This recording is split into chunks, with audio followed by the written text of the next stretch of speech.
Etika profesi memiliki prinsip-prinsip yaitu prinsip tanggung jawab terhadap pelaksanaan pekerjaan itu dan terhadap hasilnya, serta terhadap dampak dari profesi itu untuk kehidupan orang lain atau masyarakat pada umumnya. Prinsip keadilan di mana prinsip ini menuntut kita untuk memberikan kepada siapa saja apa yang menjadi haknya.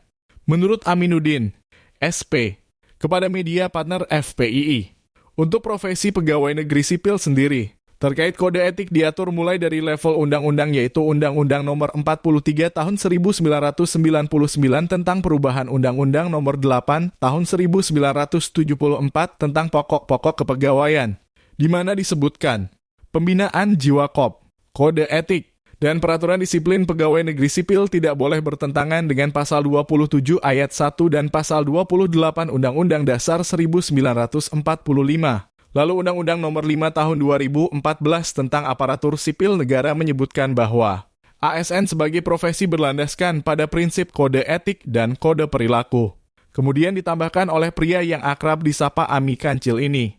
Untuk level peraturan di bawahnya, terdapat Peraturan Pemerintah RI Nomor 42 Tahun 2004 tentang pembinaan jiwa KOP dan kode etik pegawai negeri sipil yang menyebutkan bahwa dalam pelaksanaan tugas kedinasan dan kehidupan sehari-hari, setiap pegawai negeri sipil wajib bersikap dan berpedoman pada etika dalam bernegara, dalam penyelenggaraan pemerintahan, dalam berorganisasi, dalam bermasyarakat, serta terhadap diri sendiri dan sesama pegawai negeri sipil yang diatur dalam peraturan pemerintah ini. Peraturan Pemerintah Nomor 53 Tahun 2010 tentang disiplin pegawai negeri sipil, dan Peraturan Pemerintah RI Nomor 11 Tahun 2017 tentang manajemen pegawai negeri sipil yang menyebutkan bahwa manajemen pegawai negeri sipil atau PNS adalah pengelolaan PNS untuk menghasilkan PNS yang memiliki etika profesi. Masih menurut pria pegiat jurnalis yang juga menjabat sebagai Ketua Forum Pers Independen Indonesia atau FPII, Provinsi Lampung dan menjabat sebagai Ketua Umum LSM Pembinaan Rakyat Lampung atau LSMPRL. Perbuatan PNS dalam pelaksanaan tugas dan fungsi, serta pergaulan hidup sehari-hari dilindungi peraturan perundang-undangan. Peraturan-peraturan tersebut merupakan pedoman sikap, tingkah laku, dan perbuatan pegawai dalam melaksanakan tugas pokok dan fungsi serta pergaulan hidup sehari-hari yang bertujuan untuk menjaga martabat dan kehormatan pegawai, bangsa, dan negara.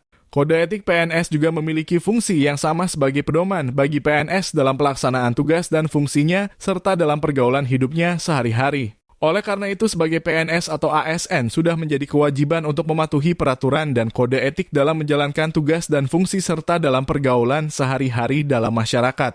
Dari pemaparan dan aturan hukum yang harus ditaati dan dijalankan sebagai PNS yang sudah dipaparkan di atas, saya menduga Sekda Lampung Selatan sebagai PNS memiliki etika yang buruk karena membuat surat pengunduran diri kepala dinas dan meminta kepala dinas menandatanganinya.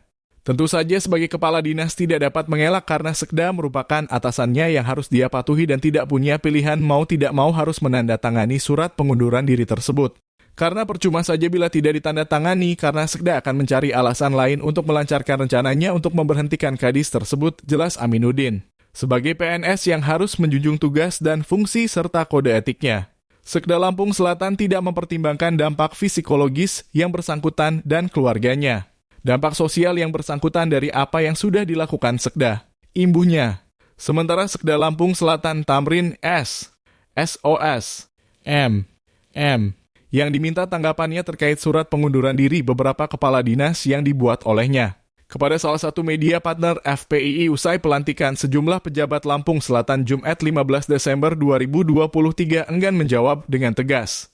Menurut Tamrin, pemberitaan yang beredar bisa benar bisa salah. Mekanismenya berjalan dengan lancar dan tidak ada masalah. Terkait pemberitaan yang viral, itu semua bisa benar, bisa salah. Lebih jelasnya tanyakan saja dengan yang bersangkutan kadis yang diminta menandatangani surat pengunduran diri. Jelas Tamrin sambil bergegas menuju ke kendaraan dinasnya. Dari Lampung Selatan, reporter kontannews.com melaporkan.